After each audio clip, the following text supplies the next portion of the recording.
आपण रघुवंशाचा तिसरा सर्ग अभ्यासतोय आणि तिसऱ्या सर्गामधल्या 39व्या श्लोकात जो यज्वना सांगितलेला आहे, हे विशेषण जे राजा दिलीपाला दिलेलं आहे, यज्वना, तर ते यज्ञाचं ध्येय धारण केलेला असा राजा दिलीप, ज्याने यज्ञाचं ध्येय धारण केलेलं आहे, ज्याच्या जीवनामध्ये यज्ञाला प्राधान्य आहे, ज्याच्या जीवनाच्या मुळाच्या प्रत्येक कृतीशी नाही का, किंवा ज्याच्या जीवनातील प्रत्येक कृतीच्या मुळाशी यज्ञ हाच उपक्रम आहे किंवा यज्ञ हीच संकल्पना आहे, असा तो राजा दिलीप होता.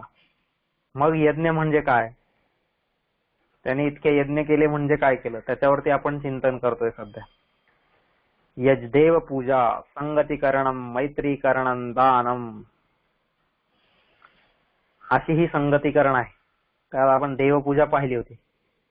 संगतीकरणाचा विचार आपण करत होतो की कोणाची संगती करायची आहे, तर सज्जनांची, साधूंची, ऋषीमुनींची, संतांची, ह्यांची संगती करायची. आणि मग ती संगती करत असताना ते लोक कसे आहेत, त्यांची लक्षणं काय आहेत, नाही का, संत कोणाला म्हणायचं, त्यांची लक्षणं काय आहेत, त्यांना कसं ओळखायचं, हे शास्त्रकारांनी बऱ्याच ठिकाणी सांगून ठेवलेले.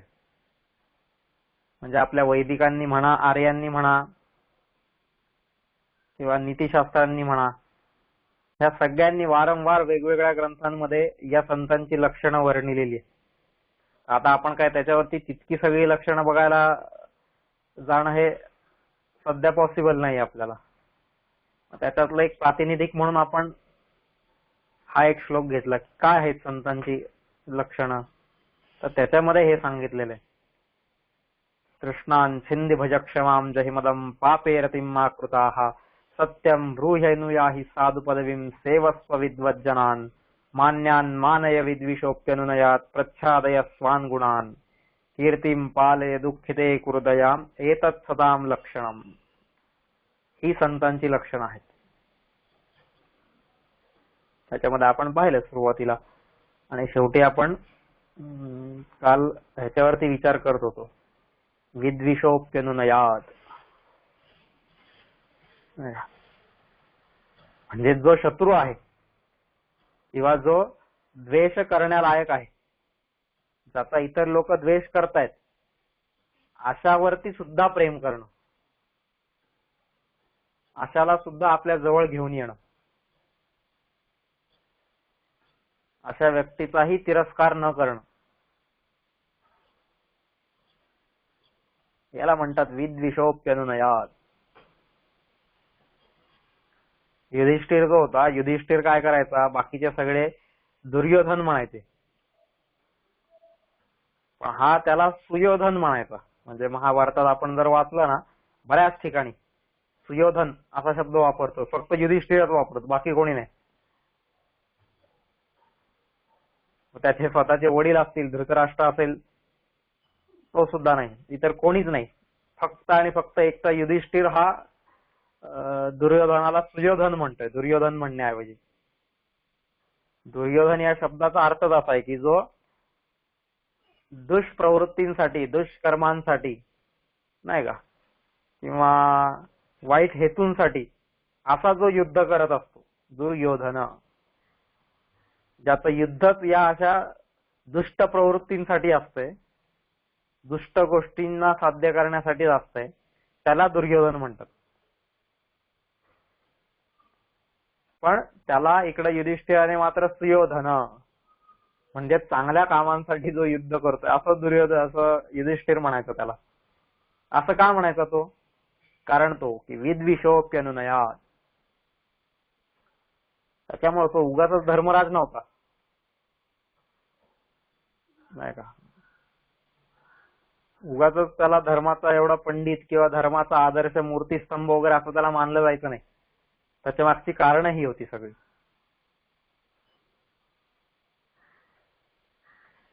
खूप उत्तुंग चरित्र होतं हे युधिष्ठिराचं चरित्र, सुद्धा खूप उत्तुंग चरित्र होतं. यांच्या जीवनातून आपल्याला या गोष्टी उचलायच्या आहेत, विद्विषोऽप्यनुनयात्. काल आता त्याच्यावरती आपण बऱ्याच वेळ चिंतन केलं होतं. अजूनही आहे, पण तसं आता आपण सगळेजण विचार करणारे आहोत, नाही का, शिकले सवरलेले आहोत, लिहिता वाचता येणारे आहोत सगळेजण, त्याच्यामुळे त्याच्यावरती आपण स्वतः नंतर चिंतन करू. त्यामुळे आता आपण पुढे जाऊया. विद्विषोऽप्यनुनयात प्रच्छादय स्वान गुणान, नाही का, स्वान गुणान प्रच्छादय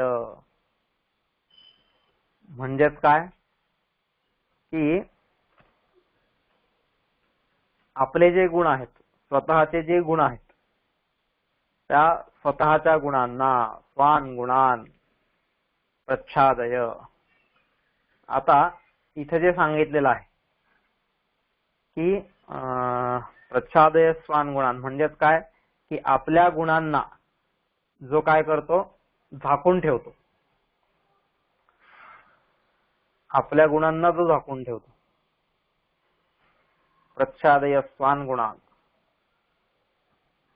प्रच्छादन म्हणतो ना आपण, आच्छादन टाकणे त्याच्यावरती काहीतरी, तर ती गोष्ट जो करतो, महापुरुषांची ही लक्षण आहेत. आपलं कसं असतं, आपल्यामध्ये जर काही एखादा जरी गुण असला ना, तरी तो एकच गुण घेऊन आपण गावभर मिरवत बसतो. मग काही का असेना, छोट्यातला छोटा गुण जरी असला, समजा मी नवीन गाडी घेतली, तर मी नवीन गाडी घेतली ही गोष्ट मला अख्ख्या गावाला सांगायची असते की मी नवीन गाडी घेतली बघा.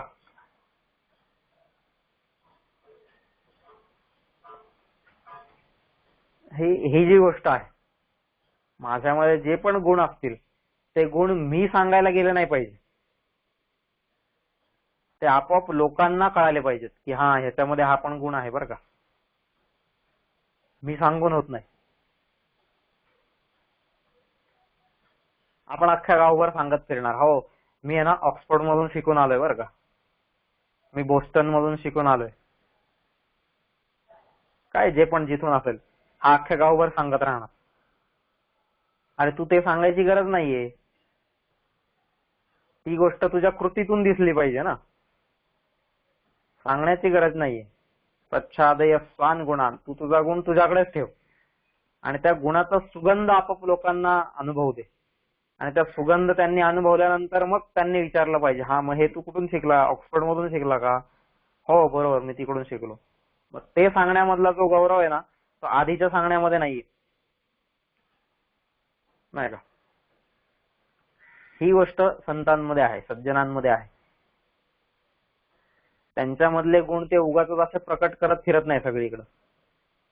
ज्यावेळेस लोकांना ते गुण दिसतात, लोकांना त्या गुणांचा आस्वाद मिळतो आणि त्याच्यानंतर लोक त्याच्याकडे येतात, तो खरा संत. म्हणून बघा, हे जेवढे पण आपल्या इकडं ऋषीमुनी झाले, संत सज्जन, हे सगळे जे लोक झाले ना, त्यांनी कधी स्वतःच्या गुणांची शेखी मिरवलेली नाहीये, कोणीच नाही. शंकराचार्य अख्खा भारत भ्रमण करून आले, भारत फिरले आणि त्यांनी संपूर्ण भारतामध्ये दिग्विजय केला, नाही का, बऱ्याच जणांना हरवलं, पण तरीही त्यांनी कुठेही ब्र शब्द म्हणून काढला नाही. तुला माहितीये का मी कोण आहे, असा असा शंकराचार्य आहे मी, अख्ख्या भारताला हरवून आलेलो आहे मी, आणि माझ्या समोर तू हे बोलतो का. हे जे आहे ही गोष्ट त्यांच्यामध्ये अजिबात नव्हती. मी कशाला सांगायचं की मी अख्खा भारत हरवून आलोय, लोकच सांगतील ना, ज्यांना सांगायचं ते सांगतील माझ्याबद्दल. मी माझी आयडेंटिटी उघडी करणार नाही. प्रच्छादय स्वान गुणान, स्वतःचे गुण हे तिथं झाकून जे लोक ठेवतात. कस्तुरी मृग असतं की नाही, कस्तुरी मृग, त्या कस्तुरी मृगाचं काय असतं की इथं कस्तुरी मृग आहे हे कशावरून कळतं आपल्याला, त्याच्या सुगंधावरून कळतं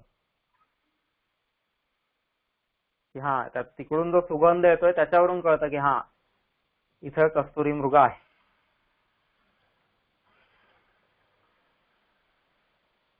मग तशीच गोष्ट या संतांच्या चरित्रातली सुद्धा आहे की त्यांच्या गुणांचा सुगंध हा आपोआपच सगळीकडे दरवळत असतो आणि तो सुगंध सगळीकडे दरवळत असल्यामुळे आपोआपच त्यांची कीर्ती सगळीकडे वाढत जाते. त्यामुळे असे जे लोक आहेत ज्यांनी स्वतःचे गुण झाकून ठेवलेले आहेत, स्वतःचे गुण उगाच उघडे करत फिरत नाहीत ते. कारण जर मी माझा गुण समोरच्याला सांगितला तर त्याच्यामध्ये कॉम्प्लेक्स पण उभा राहू शकतो. इन्फिरियरिटी कॉम्प्लेक्स ज्याला आपण म्हणू, लघुता ग्रंथी, की बापरे माझ्यापेक्षा हा मोठा दिसतोय, माझ्यापेक्षा याला 4 गोष्टी जास्त माहिती आहेत, हे जर मी स्वतः सांगत फिरलो तर. पण मी स्वतः नाही सांगितलं आणि आपोआप त्यालाच जर कळालं की हो ह्याला माझ्यापेक्षा जरा जास्त माहिती आहे बरं का, मग मी ह्याच्या सानिध्यात जातो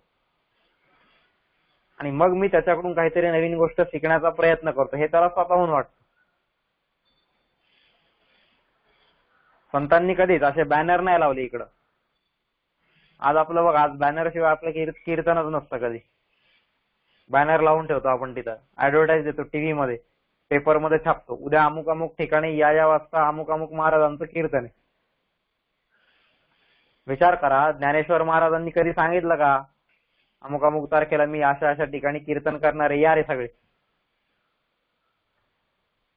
तुकारामांनी असे कुठे होर्डिंग्स लावले होते का की अमुक अमुक ठिकाणी माझं कीर्तन आहे, या? त्यांनी कधी असे त्या पत्रिका वाटल्या होत्या का, काय आपण ते पॉम्पलेट्स वगैरे वाटतो ना तसं, की अमुक अमुक ठिकाणी नामदेव महाराजांचं आज कीर्तन आहे संध्याकाळी, सगळ्यांनी आवर्जून उपस्थित राहा रे, असं नामदेव महाराज गावभर सांगत फिरलेत का ऍडव्हर्टाईज देत? नाही. या लोकांना त्यांचे गुण सगळीकडे प्रकट करायचे नव्हते, त्यांना फक्त आणि फक्त भगवंताचं काम करायचं होतं. आणि जे पण गुण त्यांनी प्रकट केलेले आहेत ते एकतर देवाचे केलेले आहेत किंवा इतर संतांचे केलेले, स्वतःचे कधीच नाही केलेले. नामदेव महाराज ज्ञानेश्वरांचे गुण गात आहेत, ज्ञानेश्वर निवृत्तीनाथांचे गात आहेत, तुकोबा नामदेवांचे गात आहेत. जे ते दुसऱ्याचे गुणगान करतात, स्वतःचे गुण कोणीच सांगत नाहीये तिथं. पण आपलं उलट असतं. हल्लीच्या त्या लग्न कार्यांमध्ये वगैरे तर गेलो ना की खूप असतं असं, की ज्याचं लग्न आहे तो आपला तिकडे हार घेऊन ताटकळत उभा असतो. कधी एकदाच यांचं संपते भाषणबाजी आणि माझं लग्नाची पुढची विधी चालू होते. दिवसभर ताटकळलेला असतो बिचारा तिथं. आणि मग त्यावेळेस हे राजकीय नेते येणार, अजून कोण नाही का, आमदार खासदार, इकडचा सरपंच, तिकडचा, हे कशाला बोलवतो त्यांना माहित नाही, पण मग हे सगळे येणार. आणि हे सगळे आले की त्या दिवशी काय आहे, तुम्हाला कशासाठी बोलवलंय? इथं वरवधूला आशीर्वाद देण्यासाठी, त्यांना पुढच्या भावी आयुष्यासाठी शुभेच्छा देण्यासाठी, नाही का, भावी आयुष्यातील समजा काही सूचना असतील त्या त्यांना देण्यासाठी, ह्याच्यासाठी तुम्हाला बोलवलंय की नाही? पण हा ते काम सोडून हा काय करतो, मग मी अमुक पार्टीचा आहे, मी अमुक ठिकाणचा आमदार आहे, मी अमुक ठिकाणचा खासदार आहे, मी अमुक ठिकाणचा सरपंच आहे, मी एवढी एवढी कामं केलेली आहेत, अजून आमची पार्टी हे काम करणार आहे, आमची पार्टी ते काम करणार आहे. अरे तुला इथं काय पार्टी काय काम करणार आहे त्याचं रिपोर्टिंग करायला सांगितलंय का? का पार्टीचा सगळा मॅनिफेस्टो तुला वाचून दाखवायला सांगितलं? इथं तुला कशासाठी बोलवलंय? पण नाही, हा काय करत असतो, हा फक्त स्टेज शोधत असतो. कोणाच्या स्टेजवरून मला माझं गुणगान गाता येईल, माझी कीर्ती स्वतःच गाता येईल, कारण ह्याची कीर्ती गाणारे दुसरे कोणी नसतात, त्याची त्यालाच गावी लागते. म्हणून हा कायम मग हे स्टेज शोधत असतो. तशी गत होते. पण संतांनी ही गोष्ट कधीच केलेली नाही. म्हणजे संतच काय म्हणा, आता हे जे प्राचीन सगळे कवी आहेत ना, आता बघा आपण रघुवंश एवढा अभ्यास करतोय, रघुवंशाच्या सुरुवातीपासून आतापर्यंत, आता 3ऱ्या सर्गात आपण आलो, कुठंतरी याच्यामध्ये असा उल्लेख आहे का की मी कालिदास नावाचा माणूस आहे, अमक्या अमक्या गावात राहतो आणि मग मी हे काव्य लिहितोय? अजिबात नाही. त्यांनी आयडेंटिटी दिलेलीच नाहीये त्याची, की हे कालिदासाने लिहिलेलं आहे रघुवंश, ही आयडेंटिटीच नाहीये तिथं. आपलं मात्र उलट असतं. साध्या कशाच्या शुभेच्छा जरी दिल्या ना आपण, तरी पण हो मी रोशन बघत आहे आणि मी अमुक अमुक ठिकाणच्या या पदावरती कामाला आहे आणि मग मी तुम्हाला शुभेच्छा देतो. अरे तू नुसत्या शुभेच्छा दे ना, तू त्या पदावरती कामाला आहे हे कशाला सांगतोय? पण ही गोष्ट नाही.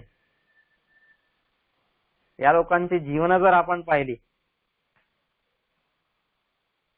भास नावाचा एक नाटककार होऊन गेलेला आहे. सध्याच्या संशोधकांच्या मते किंवा इतर जे काही संस्कृतचे विद्वान जाणकार सगळे लोक आहेत, त्या सगळ्यांनी निश्चित केलं की ही जी 13 नाटकं आहेत जी दक्षिण भारतात सापडली आहेत त्यांच्या हस्तलिखित प्रती, तर त्या 13 नाटकांना म्हणजे सगळीच उरुभंगम असेल किंवा काय बरीचशी त्याची नाटकं आहेत सगळी भासाची, तर ती सगळी भासाची नाटकं ही भासाची आहेत. ह्याला पुरावा काहीच नाहीये. ती सगळी नाटकं भासाची आहेत याला पुरावा काहीच नाहीये. पण आता हे आपण सगळे म्हणतो की हा ही भासाची आहेत. त्याच्या मागची कारण आहेत बरीच, आपण का म्हणतो ते. मग भासाला असं कधीच वाटलं नाही का की मी हे नाटक लिहितोय ह्याच्यावर माझं नाव कुठेतरी मी लिहिलं पाहिजे ना, की मी भास आहे, भास नावाचा माणूस आहे, अमुक अमुक शतकामध्ये होऊन गेलेलो आहे आणि आता मी हे नाटक लिहितोय? अजिबात नाही, कुठंच नाही. का बरं? ह्या लोकांनी कधीच नाही लिहिलेलं आहे असं. कालिदासाचं कोणताही बघा, अभिज्ञान शाकुंतल घ्या, काहीही घ्या, कोणतीही रचना घ्या, त्याच्यावरती त्याने लिहिलेलंच नाही कुठं का मी कालिदास आहे आणि मी हे नाटक लिहितोय, मी हे काव्य लिहितोय, मी हे महाकाव्य लिहितोय. अजिबात नाही. एवढं अजरामर असं व्यक्तिमत्व होऊन गेलेलं ते, पण तरी त्याने कुठेच ते मेन्शन केलेलं नाही ही गोष्ट. का बरं? प्रच्छादय स्वान गुणान. त्यांना स्वतःला मोठं करायचं नव्हतं, त्यांना ही संस्कृती मोठी करायची होती, ही बाकीची चरित्र जी आहेत ती मोठी करायची होती. व्यासांनी एवढं महाभारत लिहिलं, एवढ्या महाभारतामध्ये व्यास स्वतःचे गुण सगळीकडे सांगू शकले असते की नाही? बाकीच्या सगळ्यांच्या गुणांचं वर्णन केलेलं आहे त्यांनी, तर मग स्वतःच्या बुद्धीचं का बरं त्यांनी वर्णन केलेलं नाहीये? प्रच्छादय स्वान गुणान.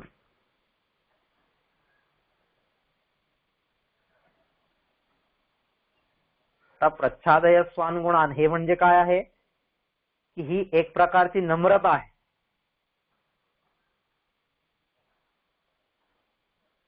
आयडेंटिटी लपवणं म्हणजे काय? ही एक प्रकारची नम्रता आहे.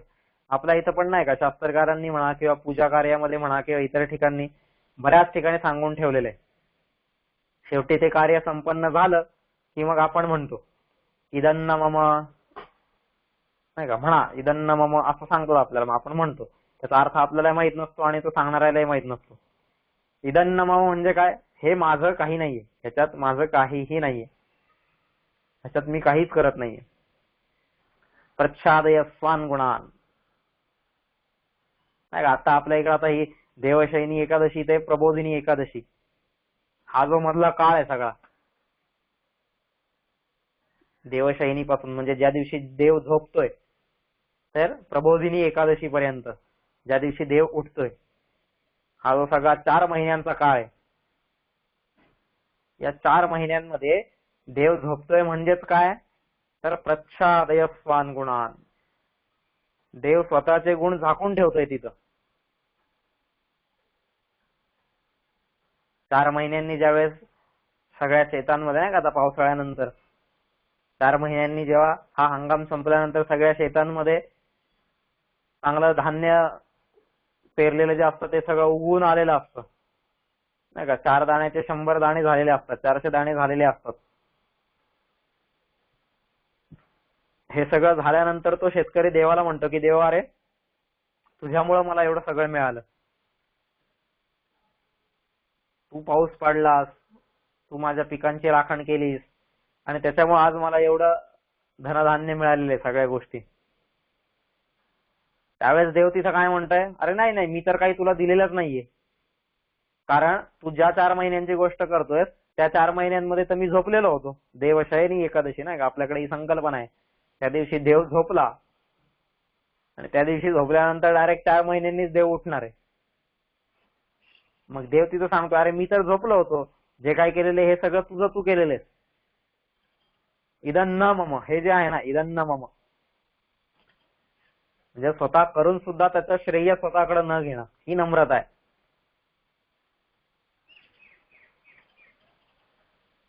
नम्रता ही वेगवेगळ्या प्रकारची असू शकते. बौद्धिक आहे, आत्मिक आहे, मानसिक आहे. खूप खूप प्रकारच्या नम्रता आहेत. पण ही जी नम्रता आहे, ही नम्रता आपल्यामध्ये असली पाहिजे. प्रच्छादय स्वान गुणान, स्वतःचे गुण झाकून ठेवणं. बरीचशी झाडं अशी असतात बघा. आता आपल्याला इथून किती जणांनी पाहिले असतील माहित नाही. फणसाचं झाड समजा आपण पाहिलं, त्या फणसाच्या झाडाला असं लांबून आपल्याला कळत नाही की याला फणस आलेच का नाही, कारण ते एकदम खोडाला आतून असतात आणि बाहेरून सगळी पानं असतात त्याची. असेच इतरही अशी बरीचशी झाड आहेत की ज्यांना फळं आली ना, की त्या झाडांची फळं आतून असतात आणि बाहेरून आपल्याला दिसतच नाही की ह्याला फळ आलंय म्हणून. की ज्यावेळेस मला फळ येतं, ज्यावेळेस मला खूप काही मोठ्या गोष्टी मिळतात इतरांपेक्षा, ज्यावेळेस मी मोठा होतो, त्यावेळेस ते आपलं मोठेपण हे लपवून ठेवणं, ही गोष्ट खूप कठीण आहे.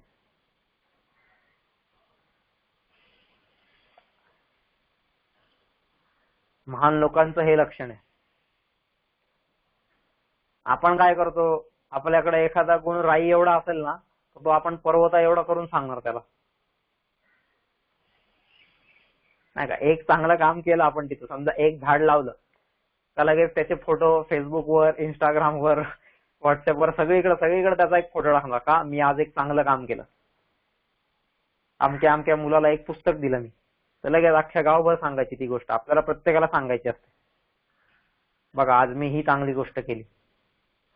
एक एवढीशी गोष्ट केली ना, तिला आपण एवढं मोठं स्वरूप देतो की बास,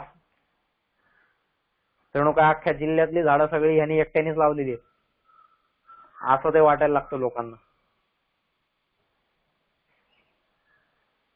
नाही का. ही गोष्ट जी आहे, प्रच्छादय स्वान गुणा, स्वतःचे गुण झाकून ठेवणं.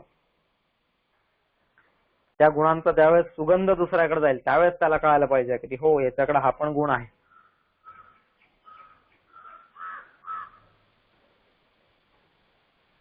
हा त्याच्यातला फरक आहे.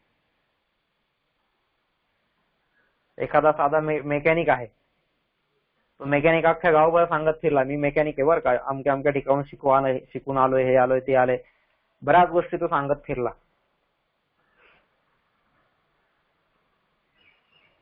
पण तिथे एक गाडी होती, ती गाडी त्याला दुरुस्त करता आलीच नाही. काय तिच्यात फॉल्ट होता किंवा जे काय प्रॉब्लेम होता तो सॉल्व्ह करताच आला नाही. पण तेच दुसरा एक तितकाच त्या खेड्यातला माणूस होता, शेजारच्या कुठला तरी आला, तो त्याने गाडी दुरुस्त केली आणि पैसे घेऊन निघून पण गेला. मग लोक विचारायला लागले, अरे हे कोणी दुरुस्त केलं, अरे मग तो अमक्या अमक्या गावातला तो होता बरं का. मग आपोआपच लोकांच्या मनात त्याच्या प्रतीचा भाव वाढला ना. त्याने आपला गुण आधी कोणाला सांगितला नाही, तो काम फक्त तिथून करून निघून गेला आणि आपोआपच लोकांना तो आवडू लागला. पण पहिला त्यांनी काय केलं, अख्ख्या गावभर सांगितलं, मी मेकॅनिक आहे आणि मी अमक्या ठिकाणाहून शिकून आलेलो आहे, पण त्याला करता काहीच येत नाहीये. अशी गंमत आहे.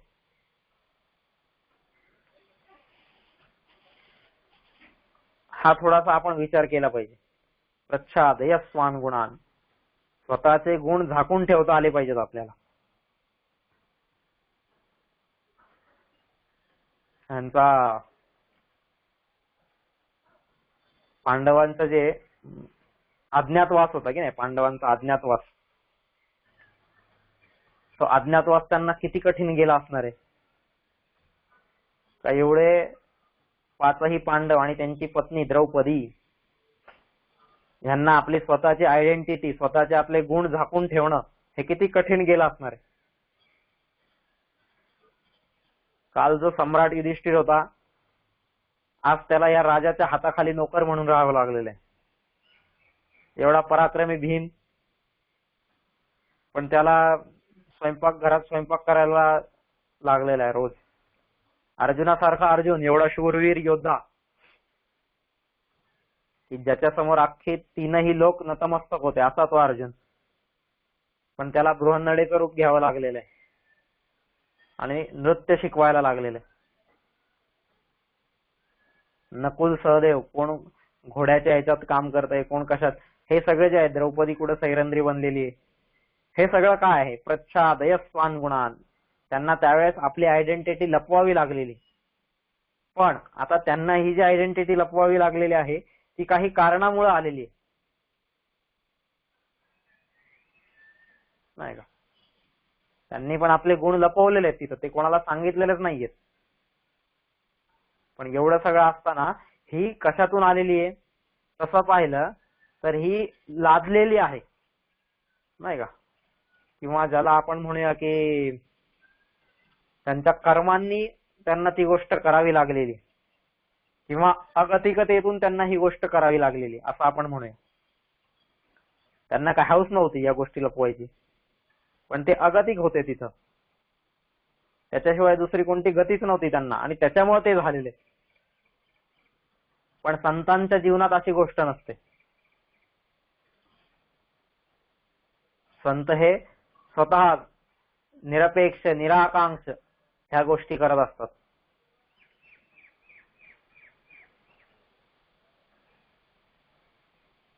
त्यांच्या जीवनातली जी गुण लपवणे आहे कधीच नाही. आपल्या इथं कसं असतं, एकाला देव दिसला ना, तो त्याला दिसला का नाही दिसला ते पण माहित नसतं. मग तो अख्खा गाव गोळा करणार, मग स्वतःचा काहीतरी एखादा वेगळा पंथ तयार करणार, एखादा संप्रदाय तयार करणार, आणि मग तिथं प्रत्येकाला सांगणार, चला मी तुम्हाला मोक्ष देतोय, चला मी तुमची देवाची भेट घडवून देतोय. अरे देव काय एवढा रिकामा बसलाय का तुझ्यासाठी? मग मला देव दिसलाय, आता मी तुम्हाला पण दाखवतो.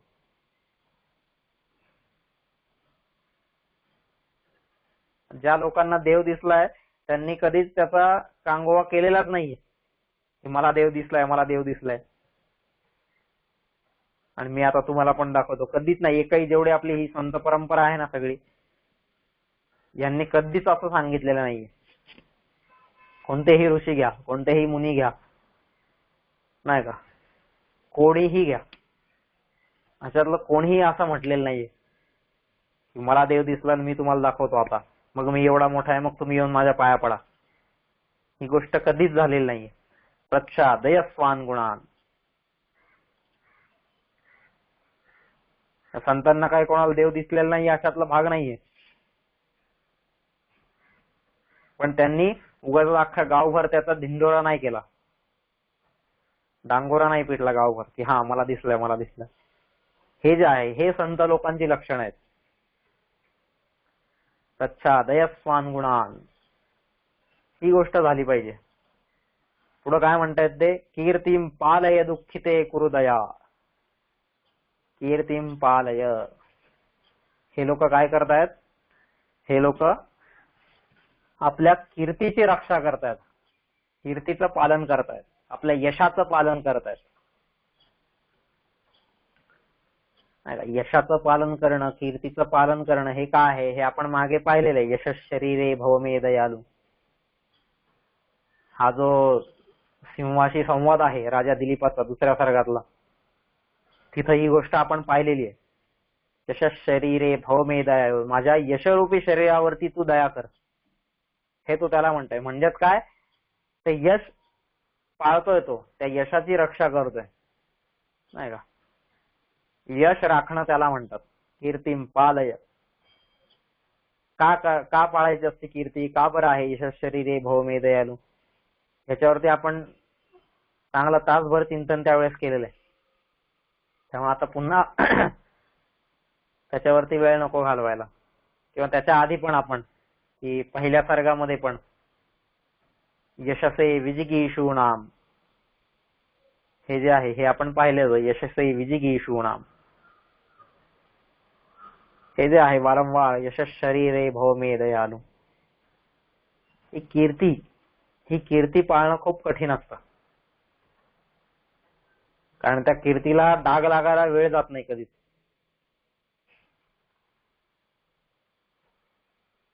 असे हे लोक आहेत की निदान अरे त्याच्यासाठी तरी कर, नाही का. राजा दिलीप त्यावेळेस सांगतोय सिंहाला, अरे माझ्यासाठी नको जाऊ दे, पण माझी जी कीर्ती आहे ते कीर्ती रूपी शरीर माझं पुढं टिकलं पाहिजे ना. त्याच्यासाठी तर तू काही तर कर, त्याच्यासाठी तरी तू या गाईला सोडून दे, असं तो तिथं राजा वारंवार सांगतोय त्याला. त्याचं कारण हे कीर्तिम पालय. कीर्तीची आवश्यकता काय आहे, कशासाठी आहे, नाही का? कीर्तीची भूक कशी असते आणि ती कशी असायला हवी. आपल्याला पण असते ना, आपल्याला पण कीर्तीची भूक असते. नाही अशातला भाग नाही. कीर्तीची भूक नाही असं जगात माणूसच दिसणार नाही कुठं. कोणाला आवडत नाही आपली प्रशंसा दुसऱ्यांनी करावी? प्रत्येकाला आवडत असते. पण या लोकांना ही कीर्ती नको होती. त्यांचे जे गुण होते, त्यांचं जे गुणरूपी शरीर होतं, त्या गुणरूपी शरीराची कीर्ती त्यांना हवी होती. त्यांना या भौतिक गोष्टींची कीर्ती नको होती. तिथं काय राजा दिलीपला ही कीर्ती नको होती की मी अमुक अमुक वंशातला राजा आहे, माझ्याकडे एवढी संपत्ती आहे, माझं राज्य एवढं मोठं आहे, ही कीर्ती त्याला अजिबात नको होती. माझी बायको एवढी सुंदर आहे, माझं घर एवढं मोठं आहे, माझा बंगला एवढा मोठा आहे, ही कीर्ती त्याला अजिबात नको होती. त्याला कोणती कीर्ती पाहिजे होती? यशशरीर, की त्याच्या अंगातले जे गुण होते, नाही का, त्या गुणांची कीर्ती त्याला पुढे पाहिजे होती. काय की क्षतात किल त्रायत इत्युदग्र, क्षत्रस्थ शब्द भुवने शिरूढ. खरा क्षत्रिय कोणाला म्हणतात? तर याला खरा क्षत्रिय म्हणतात. आणि मग उद्याचा समाज मला काय म्हणेल की साध्या एका गाईचं पण हा रक्षण करू शकला नाहीये, हा कसला क्षत्रिय? हे जे क्षत्रियत्व होतं, क्षतात किल त्रायत, हे जे आहे, ही क्षत्रियाची जी व्याख्या आहे, ती व्याख्या माझ्या जीवनात कायम होती आणि त्या व्याख्येला अनुसरूनच मी खरा क्षत्रिय होतो आणि मी या गाईचं रक्षण केलेलं आहे. आता उद्या समाज काय म्हणेल ना, याला साध्या एका गाईचं पण रक्षण करता आलं नाही, काय हा कोणत्या कुळातला क्षत्रिय आणि कसला काय क्षत्रिय? जाऊ द्या तिकडं. तर मग अशी माझी अपकीर्ती होऊ नये, हे जे माझे यशरूपी शरीर आहे, ह्याची रक्षा मी केली पाहिजे. नाही का, वारंवार ही गोष्ट आपल्याला तिथं दिसते. त्याच्यामुळे जे संत आहेत ते संत त्यांच्या गुणांची कीर्ती जे कायम टिकली पाहिजे याच्यासाठी ते कटिबद्ध असतात. कीर्तिम पालय, त्या कीर्तीला अजिबात धक्का लागू नये. तुकाराम महाराजांच्या जीवनातला प्रसंग आहे की रोज गावोगावी कीर्तन असायची त्यांची, आणि रोज गावोगावी कीर्तन असल्यामुळे आज या गावात तर उद्या दुसऱ्या गावात, परवा तिसऱ्या गावात, रोज वेगवेगळ्या ठिकाणी असायची. आणि ही कीर्तन करता करता एक दिवस त्यांची ज्या गावात त्यांनी मुलगी दिलेली होती, तुकारामांची मुलगी ज्या गावात दिलेली होती, त्याच गावात त्यांचं कीर्तन होतं. आता आपले वडील आपल्या गावात येऊन कीर्तन करणार आहेत, नाही का, कीर्तन करणं वगैरे तर लांब राहिलं, पण आपले वडील आपल्या गावात येणार आहेत, ही गोष्टच त्या मुलीसाठी किती भाग्याची होती, नाही का? कारण ज्या माणसाला सांसारिक ओढच उरलेली नाहीये, आता उरलो उपकारापुरतं, असा जो माणूस आहे, आणि तो माणूस आज त्याच्या मुलीच्या गावात येतोय, हे म्हणजे मुलीच्या किती आनंदाला पारावार उरला नसेल त्या दिवशी, की अरे वा, आज माझे बाबा माझ्या गावाला येणार आहेत. आता साहजिक आहे ना, गावाला आल्यावरती बाबा घरी येणारच. आणि मग तिला माहितीये बाबांच्या कीर्तनाची वेळ अशी अशी असेल, कदाचित संध्याकाळच्या वेळेस काय असेल जे काय ते, मग त्याच्यानंतर जेवायला खावायला येणारच. तिने एकदम छान असा पंचपक्वान्न आपण ज्याला म्हणूया, काय पुरणपोळी असेल, सगळ्या गोष्टी तिने त्या दिवशी करून ठेवल्या. आमरस असेल, जे काय सगळ्या एकदम भारी भारी गोष्टी, की बाबा येणार आहेत म्हणल्यावर. आणि असतं मुलींना त्याचं, आताच्या काळात नाही, आताचा काळ नाही, हे जुना काळ, आता ही 350-400 वर्षापूर्वीची गोष्ट आहे. आताच्या काळात ही शक्यच नाहीये. जुन्या काळात काय असायचं, मुलींना एक आनंद व्हायचा वेगळा.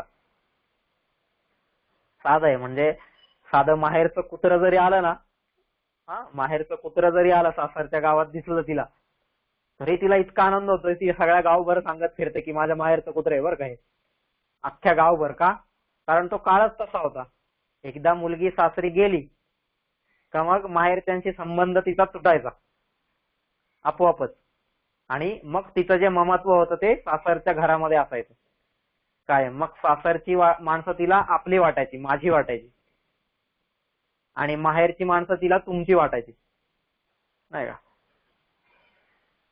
असं ही जी गंमत होती ही त्या काळात होती. आजच्या काळातल्या मुलींना ही गोष्ट कळणारच नाही. म्हणजे कारण आजच्या काळात तो संबंधच तसा झालेला आहे. दिवसातून 4 वेळाच तर फोन करणार, मग इकडून विचारणार काय केलंय तू, आम्ही काम केलंय. हा मग पपई कापली का, हा कापली. मग कशी कापली, आडवी कापली का उभी कापली. अरे तुला काय करायचंय, पपई कशी का कापेना ना. आज आपलं हे सारखंच, इकडून आईनी फोन करायचा, तिकडून मुलीनी फोन करायचा. मग उठली का, आणि मग किती वाजता झोपली, आणि मग काय केलंय आज जेवायला,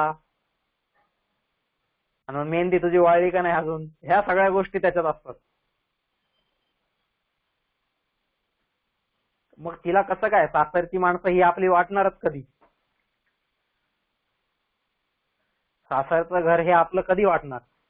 जोपर्यंत एका ठिकाणचं ममत्व सुटत नाहीये तोपर्यंत दुसऱ्या ठिकाणी उभं राहूच शकत नाही कधीच. म्हणून ही जी गोष्ट होती की जुन्या काळामध्ये ती एकदा बैलगाडीत बसून गेली सासर, आणि म्हणून त्या काळातल्या आहेत ना मुली त्या रडायच्या म्हणा, किंवा नाही का, लेक सासरे निघाली ज्यावेळेस लग्न करून त्यावेळेस तिला आपाप रडू यायचं. कारण माहिती ना आता मी ह्या लोकांपासून दूर गेल्यावरती परत हे लोक मला कधी भेटतील नाही भेटतील काही माहित नाहीये. पण आजच्या काळात तसं नाहीये, माहितीये तिला. आता इथून गाडीत बसून तिकडे गेले तर तिथं पोहोचत पर्यंत गाडीमध्ये पण 4 वेळेस आई विचारणार, हा बरी आहेस का ग, कशी आहे, गाडीमध्ये एसी चालू आहे का नाही, गाडी कुठे पंक्चर तर झाली नाही, कुठे ठोकली तर नाही, हा घरी पोहोचले का, आणि हे ते. मग घरात हे करा ते करा, आपण सगळ्या इथून सूचना आपल्या प्रत्येकाच्या चालू असतात. मग ते ममत्व तिकडे उभंच राहणार नाही ना कधी. त्यामुळे आताचा काळ हा आपण त्याच्याशी कम्पेअरच करू शकत नाही.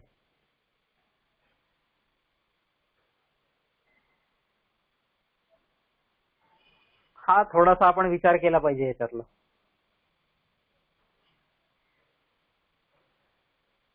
मुलीने माहेरी येऊन किती दिवस राहावं हे सगळं शास्त्रकारांनी शास्त्रामध्ये सांगून ठेवलेलं आहे. आणि तेच मुलीच्या घरच्यांनी म्हणजेच मुलीच्या माहेरच्यांनी पण तिच्या सासरी येऊन किती वेळ थांबावं, किती वेळ राहावं, ह्या सगळ्या गोष्टी सांगितलेल्या आहेत तिथं. आणि ते तुकारामांसारखे संत आहेत त्यांना काही या गोष्टी माहिती नव्हत्या अशातला भाग नाहीये. जो माणूस सांगतोय वेदांचा तो अर्थ आम्हासीचा ठावा इतरांनी व्हावा भारमाथा, अशा माणसाला काही ह्या गोष्टी माहिती नसणार आहेत का? नक्की माहित होत्या. आणि त्याच्यासाठी महाराज त्या दिवशी झालं कीर्तन वगैरे झालं आणि मुलगी इकडे घरी वाट बघते की बाबा आता येतील, बाबा आता येतील. पण मग तेवढ्यात तिथून 2 गावकरी जात होते. तिने त्यांना विचारलं, काय हो माझे बाबा दिसले का कुठं, हे कीर्तनकार आज जे आलेले आहेत बुवा ते दिसले का कुठं. तर हो आताच ते आता अमक्या अमक्या रस्त्याने पुढच्या गावाला निघालेले आहेत, उद्या त्या गावात त्यांचं कीर्तन आहे म्हणून ते आता तिकडे निघालेले आहेत पुढं.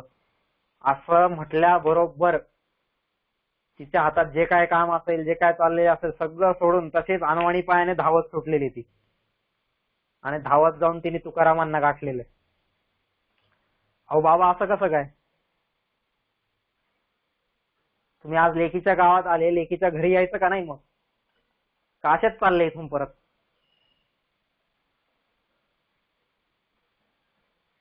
बरोबर की नाही. कोणत्याही लेकीला हे वाटणारच आहे की अरे माझ्या गावात आलेले आहेत तुम्ही आणि माझ्या गावात येऊन असेच परत चाललेत माझ्या घरी न येता, काहीही न करता.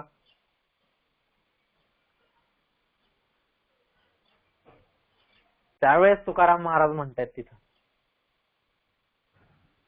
की मी ज्या गावामध्ये कीर्तन करतो ना त्या गावामध्ये पाणी सुद्धा पित नाही, किंवा त्या गावातून एक दमडी घेत सुद्धा नाही काही.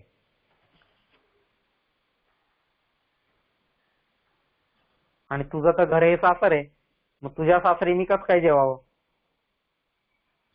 हा असे सगळे त्यांनी प्रश्न तिथे मांडलेले आहेत, नाही का. ज्या गावात कीर्तन करतायत त्या गावातून 1 रुपया सुद्धा घेत नाही. ही त्यांची परंपरा आहे. आणि ही परंपरा टिकावी म्हणून त्यांनी मुलीच्या गावातून, मुलीच्या घरातून सुद्धा काही घेतलेलं नाही.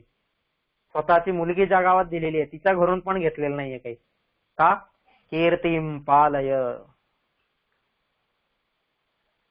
ते यशाचा जो सुगंध आहे तो सुगंध टिकवण्यासाठी, त्या यशाची रक्षा करण्यासाठी, यश शरीरे भवमे दयालू हे जे आहे, तर हे गुणरूपी जे यशरूपी शरीर आहे नाही का, ज्या शरीरामध्ये फक्त आणि फक्त गुण भरलेले आहेत, असं जे यश आहे, यशरूपी शरीर, ते कायम टिकलं पाहिजे. हे भौतिक संपत्ती टिकू नाही टिकू त्याचं यश जाऊ दे खड्ड्यात, ते आज आहे तर उद्या नाहीये, पण हे गुणरूपी यश हे कायम टिकलं पाहिजे. असे हे लोक होते. यश शरीरे भवमे दयालू. अजिबात नाही. 7 दिवस एकनाथ महाराजांनी काशीला जाऊन त्यांना भागवत ऐकवलेलं आहे. आणि भागवत ऐकवल्यानंतर तिथले लोक इतके खुश झाले, त्यांनी एकनाथ महाराजांना डोक्यावरती घेतलेले आणि त्या 7 दिवसाची बिदागी त्यांना देऊ इच्छित होते, ते घ्या म्हणून. अजिबात नाही. आम्ही या बिदागीसाठी काम करतच नाहीये.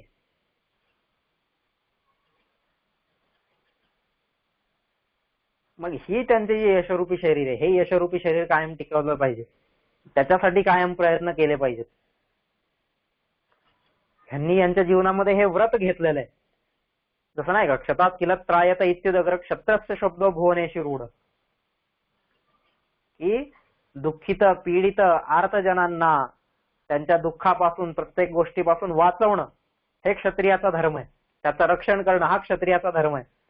आणि आज जर मी या गायला या क्षुल्लक कारणासाठी सोडून दिलं तर मात्र माझं यशच संपून जाईल, तिथं यशरूपी शरीर नष्ट होईल माझं. त्याच्यामुळे माझ्या जीवनात अशी एकही कृती करणार नाही की ज्याच्यामुळं माझ्या यशाचं रूपांतर अपयशामध्ये होईल, अपकीर्तीमध्ये होईल, कीर्तीचं रूपांतर अपकीर्तीमध्ये होईल. माझ्या यशाला अजिबात दुर्गंध लागता कामा नये, ही गोष्ट यांच्या डोक्यात वारंवार होती. मी जे व्रत उचललेलं आहे त्या व्रतामध्ये खंड पडू नये, हा माझा धर्म आहे, त्या धर्माचं मी पालन केलं पाहिजे. तुकाराम महाराज तिच्या घरी जेवले असते ते त्यांना विचारणारा, जाब विचारणारा कोणी नव्हता तिथं. कोणी विचारायला आलं नसतं, का रे बाबा तू त्या गावात का जेवला, सगळं सांगितलं असतं त्यांनी. अरे ती माझी मुलगी आहे, मी मुलीच्या घरात जेवलेलो आहे. पण नाही, तरी सुद्धा नाही. त्या मुलीला काय वाटलं असेल, किती रडली असेल तिथं नाही का. म्हणजे त्या तुकाराम महाराजांच्या पायावरती लोळण घेऊन त्यांची मुलगी रडलेली आहे तिथं. अहो चला, पण तरीही नाही. कीर्तिम पालय, ही जी गोष्ट आहे. आजचे कीर्तनकार आपण पाहिलं तर एकदम उलटे असतात. त्याच्या आधीच आमक्या आमक्या गावात कीर्तन करायचंय, हा मग मला घ्यायला गाडी पाठवा, मला सोडवायला गाडी पाठवा, मग गाडीमध्ये एसी पाहिजे नाही का, तिथं आल्यावर मला अशी एक रूम पाहिजे, तिथं आल्यावर मला हे पाहिजे, जेवणात हे आयटम पाहिजे नाही का. असे तिथं माझ्या कीर्तनाच्या आजूबाजूला 2 पंखे लागलेले पाहिजेत, माईक सिस्टीम अशी पाहिजे, हे तसं पाहिजे. 17 गोष्टी हा आधी सांगणार तिथं. आणि मग मग किती सुपारी म्हणतात ना त्याला आज कीर्तनाला. बिदागी वगैरे हा शब्द आता जुने झाले. आता हल्ली सुपारी, कीर्तनाची सुपारी कितीची आहे? 50,000, 1,00,000, 2,00,000, 3,00,000. त्याच्या खाली मी येतच नाही, त्याच्याशिवाय मी कीर्तनाला येणारच नाही. आणि जो जितकी जास्त सुपारी मोठी असणार ज्याची, तेवढा मोठा कीर्तनकार मग तो.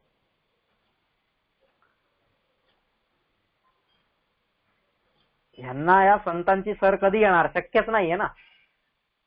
आणि आज तरी आपण अशाच लोकांच्या मागे धावतोय. थोडासा विचार आपण केला पाहिजे. आज जो तुकाराम महाराजांचा एक अभंग सांगून लाखो रुपये कमवतोय, तर ते तुकाराम महाराज लाखो रुपये कमवू शकले नसते का त्यावेळेस, ज्यांचे स्वतःचे अभंग त्यांनी रचलेले आहेत? नक्कीच ना. पण त्यांना या गोष्टी नको होत्या. त्यांना माणूस उभा करायचा होता आणि तो त्यांचा धर्म होता. आणि त्या धर्मासाठी मग जे जे व्रत घ्यावं लागेल ज्या ज्या गोष्टी त्याच्यामध्ये कराव्या लागतील त्या सगळ्या मी करणार.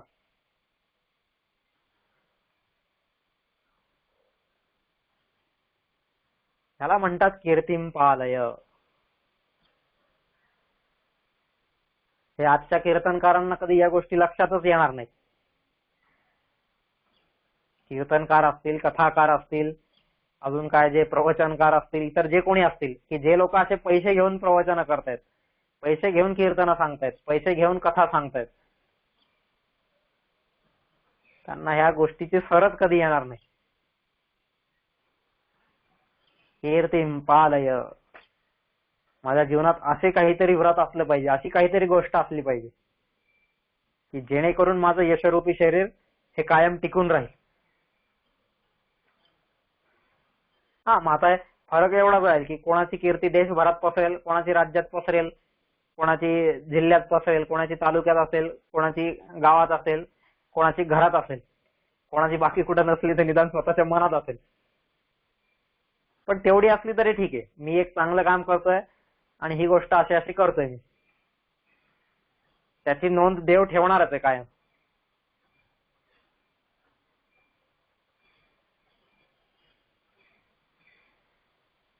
हा त्याच्यातला बेसिक फरक आहे. कीर्तिम पालय. हे संत मंडळी जर पाहिले आपण, ऋषी मुनी जर पाहिले आपण, कोणीच नाही, अजिबात नाही. आज मी वेदावरती पुस्तक लिहिणार, आज मी उपनिषदावरती पुस्तक लिहिणार, काहीतरी 4 पुस्तकं लिहिणार आणि त्याच्यातून एवढं एवढं सेल माझा झाला पाहिजे, एवढे एवढे पब्लिकेशन्स माझ्या नावावरती झाले पाहिजे, नाही का, एवढं एवढं उत्पन्न त्याच्यावरून माझं झालं पाहिजे, त्याच्यासाठी मी पुस्तकं लिहितोय.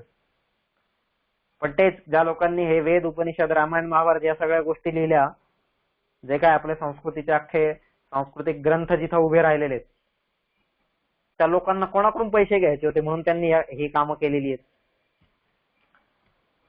वाल्मिकींनी रामायण लिहिलं म्हणून त्यांना कोणी पैसे दिले? व्यासांनी महाभारत लिहिलं म्हणून त्यांना कोणी पैसे दिलेत?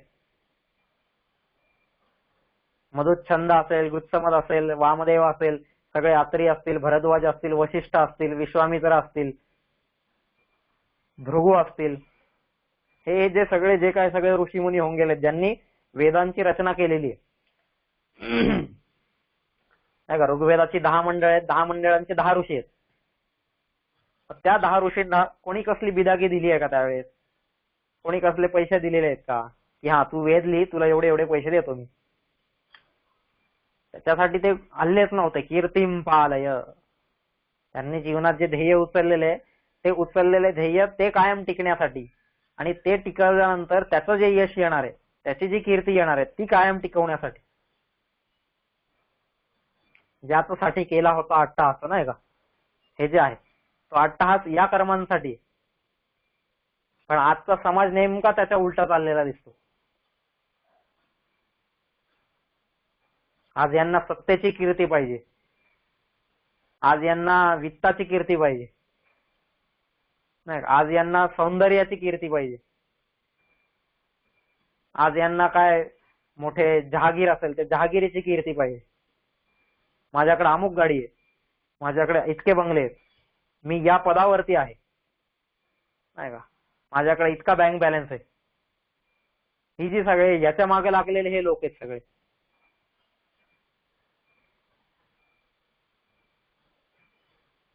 ह्या भारतीय संस्कृतीला हे लोक कधी समजणार आणि कधी तिच्या अनुरूप आपलं जीवन बनवण्याचा प्रयत्न करणार? कीर्तिम पालय, ती कीर्ती आहे, त्याला कीर्तिम पालय म्हटलेलं आहे. खूप असे महापुरुषांच्या जीवनात असे खूप प्रसंग आपल्याला वाचायला मिळतात. म्हणून नाही का, नेहमी आपण या चरित्रांचा अभ्यास केला पाहिजे. याच्यासाठी या चरित्र अभ्यासल्यानंतर त्या चरित्राच्या जीवनात जी गोष्ट आहे ती माझ्या जीवनात आली पाहिजे ना, ह्याच्यासाठी प्रयत्नरत असलं पाहिजे. तर खऱ्या अर्थानं आपला अभ्यास आहे. आपला अभ्यास कशासाठी असतो? नुसती आपली विद्वत्ता पाजळण्यासाठी. 4 लोकांना कळायला पाहिजे की माझा अभ्यास किती. अभ्यास त्याच्यासाठी नसावा. हा, तो 4 लोकांना सांगितला तर पाहिजे, नाही का. अभ्यास ही एकट्याने करण्याची गोष्ट नाही, यज्ञीय भावना नाही का, यज्ञाचाच विचार करतोय आपण. तर ज्ञानयज्ञ, हा ज्ञानयज्ञ एकट्याने करून चालत नाही.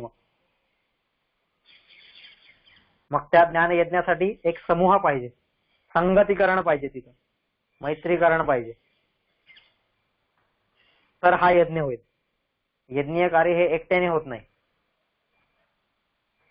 मग तसंच आहे, त्यासाठी मला हा अभ्यास करत राहिला पाहिजे या चरित्रांचा. आणि ते मी एकट्याने करण्यापेक्षा इतर लोकांना मी माझ्या सोबत घेईन.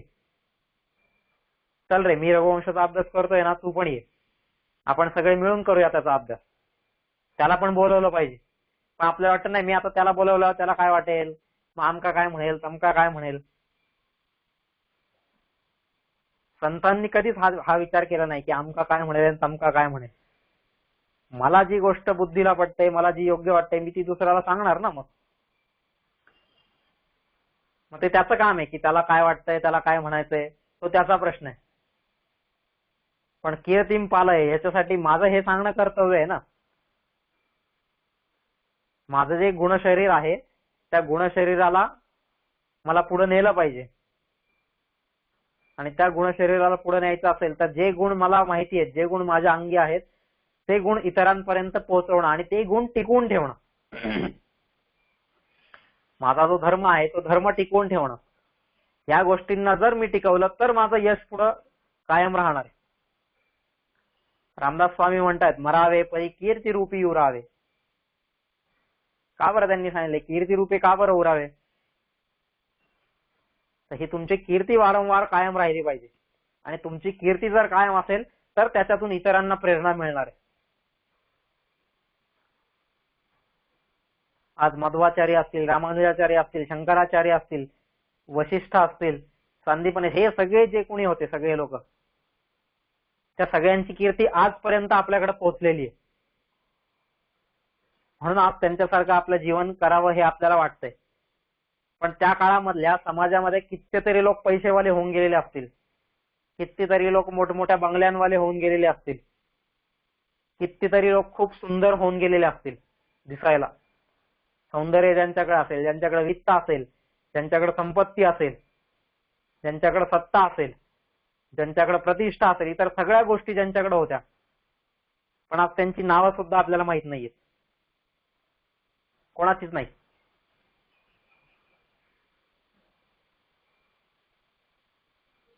जो माझ्यासाठी 50 एकर जमीन सोडून गेलेला आहे असा माझा पूर्वज पण मला माहित नसतो. तो कसा होता दिसायला आणि काय होता त्याचं काही माहित नसतं.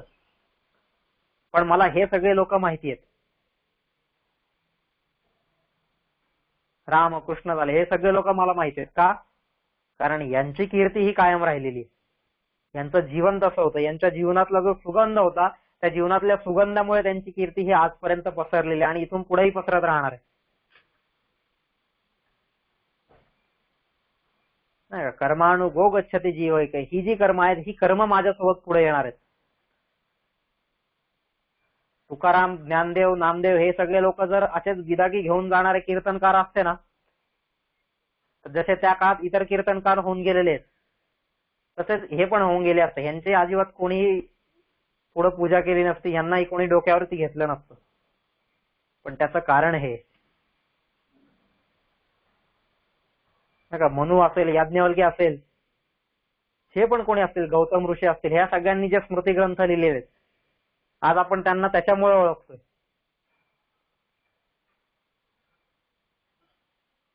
त्यांच्याकडे बँक बॅलन्स किती होता, त्यांच्याकडे गाड्या घोड्या किती होत्या, ते दिसायला किती सुंदर होते? अजिबात नाही. त्यांच्याकडे या बाकीच्या गोष्टी नव्हत्या. पण त्यांच्याकडे ज्या गोष्टी होत्या त्या गोष्टींची कीर्ती आजपर्यंत टिकलेली आणि ती कीर्ती टिकवण्यासाठी त्यांनी अख्ख्या आयुष्यभर प्रयत्न केलेला आहे.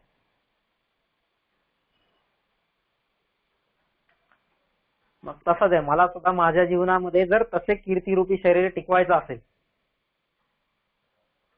नाही का, भौतिक संपत्ती कितीही टिकवली तरी काहीही उपयोग होणार नाही.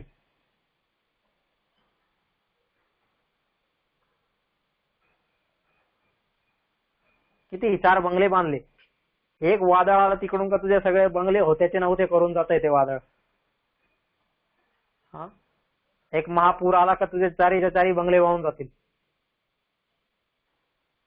हे सगळं बघतोय ना आपण आता हल्ली. मग तरीही पण माणूस त्याच्यामध्येच वेळ घालवतोय कायम. का बरं आपल्याला गोष्टी कळत नाही की कशाची कीर्ती माझी उद्या उरणार आहे? माझ्या सत्कर्मांची कीर्ती उरणार आहे, सद्गुणांची कीर्ती उरणार आहे, नाही का? सच्चारित्र्याची कीर्ती उरणार आहे, माझं जे शील आहे त्या शीलाची कीर्ती उरणार आहे. असं चारित्र्य संपन्न बनलं पाहिजे, असं शील संपन्न बनलं पाहिजे, असं गुण संपन्न बनलं पाहिजे. वैभव संपन्न नसलं तरी चालतंय, वित्त संपन्न, काय सोनं नाणं कमी असलं तरी चालतंय, पण आधी माझ्याकडे या गोष्टी माझ्या जीवनात आल्या पाहिजेत. आणि मग त्या गोष्टी जीवनात येण्यासाठी त्यांच्यासाठी प्रयत्नरत असलं पाहिजे आणि त्याचं रक्षण आपल्याला करता आलं पाहिजे. कीर्तिम पालय, त्याला कीर्तिम पालय म्हटलेलं. आणि ही गोष्ट ज्यांच्या जीवनात आहेत हे लोक सज्जन आहेत. एतत् सदाम लक्षणम, हे लोक सज्जन आहेत. कीर्तिम पालय दुःखिते कुरुदयाम एतत् सदाम लक्षणम, ही जी सगळी संतांची लक्षणं आहेत आणि अशी लक्षणं ज्यांच्या जीवनात आपल्याला दिसत आहेत, असे निरपेक्ष निराकांक्षा म्हणूया किंवा मग उदात्त आकांक्षा असलेली, उदात्त अपेक्षा असलेली असे जे लोक आहेत, अशी ज्यांची जीवन आहेत, अशांच्या संगतीत आपण गेलं पाहिजे ना, तर तो खरा यज्ञ होईल.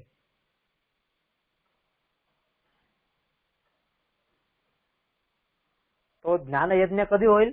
त्यावेळेस तो ज्ञानयज्ञ होईल. म्हणून मला जितका जास्तीत जास्त वेळ यांच्या संगतीत घालवता येईल ती गोष्ट मी पाहिली पाहिजे.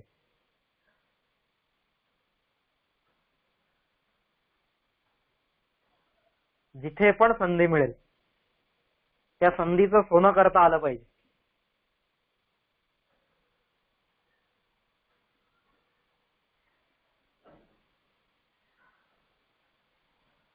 ही जी गोष्ट आहे कीर्तिम पालय, ही काही सोपी गोष्ट नाहीये. तशी मिळालेल्या कीर्तीचं पालन करणं.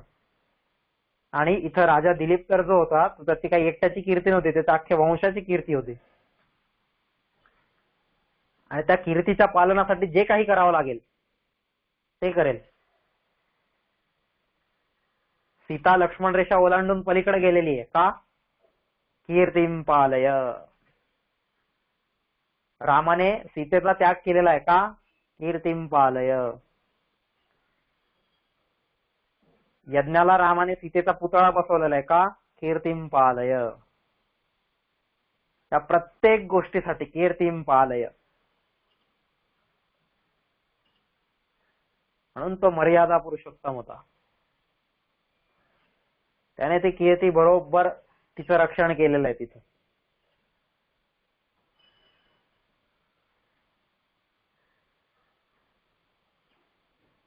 तर ही गोष्ट आपल्याला विचारात आणली पाहिजे. प्रत्येकाचं कोणतंही चरित्र बघा तुम्ही महापुरुषांचं, प्रत्येकाच्या जीवनात ही गोष्ट दिसते. म्हणून त्यांना सज्जन म्हणलेलं आहे, म्हणून त्यांना संत म्हटलेलं आहे. एतत् सदाम लक्षणम. सोपी गोष्ट नसते ही. आणि ज्या दिवशी ही गोष्ट आपल्या जीवनात आली ना त्या दिवशी आपली पण गणना महापुरुषांमध्ये होईल. पण त्याच्यासाठी आपण प्रयत्नरत असलं पाहिजे. 70, 80, 90 वर्षांचं हे जो जन्म आहे याच्यात नाही झालं ठीक आहे, हरकत नाही, पुढच्या जन्मात. त्याच्यात नाही झालं पुढच्या जन्मात. बहुनाम जन्मना म्हणते गीतेने सांगून ठेवलेलं आहे. पुनर्जन्माची संकल्पना आपल्याकडे आहे, पाश्चात्यांकडे ती नाहीच आहे.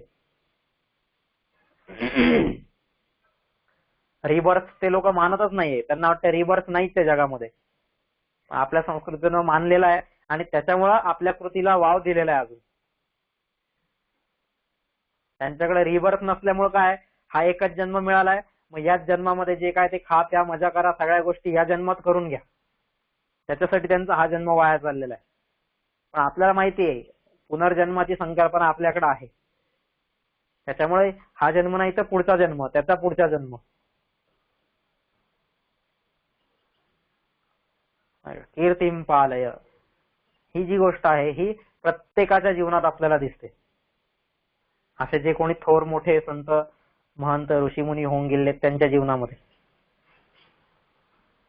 मग त्यांच्या जीवनाचा जो सुगंध आहे तसा सुगंध जर मला माझ्या जीवनात आणायचा असेल तर त्याच्यासाठी मी हा प्रयत्न केला पाहिजे. कीर्तीम पालय. पण ती कीर्ती पाळण्यासाठी आधी माझ्याकडे काही गुण तर आले पाहिजेत. मग त्या गुणांचं रक्षण मी पुढे करेल. कोणताही प्रसंग आला तरी त्या प्रसंगामध्ये सुद्धा अजिबात त्या गुणापासून मागे हटणार नाही. तर ते माझं कुठेतरी यशरूपी शरीर तयार होईल. जर त्याच्यापासून मी विचलित झालो तर परत ते माझं यशरूपी शरीर संपणारच आहे. त्याच्यासाठी काहीतरी प्रयत्न केला पाहिजे. कीर्तीम पालय. बघूया, प्रयत्न करूया आपण सगळेच, नाही का. जसं जसं यांना समजून घेतोय आपण तसं तसं यांच्या जवळ जाण्याचा पण प्रयत्न करूया आणि त्यांच्या जीवनातले जे गुण आहेत ते आपल्या जीवनात आणण्याचा प्रयत्न करूया. ते गुण जीवनात उतरले पाहिजेत. त्याच्यासाठी हा प्रयत्न आहे, त्याच्यासाठी हा अभ्यास आहे. करूया सगळेजण त्याच्यासाठी प्रयत्न, नाही का. आणि देव शक्ती देवच, देवाकडे प्रार्थना आहेत कायम. बघूया, 9 वाजून गेलेले आहेत. उद्या बघू आपण पुढे काय म्हणतात ते अजून. ठीक आहे.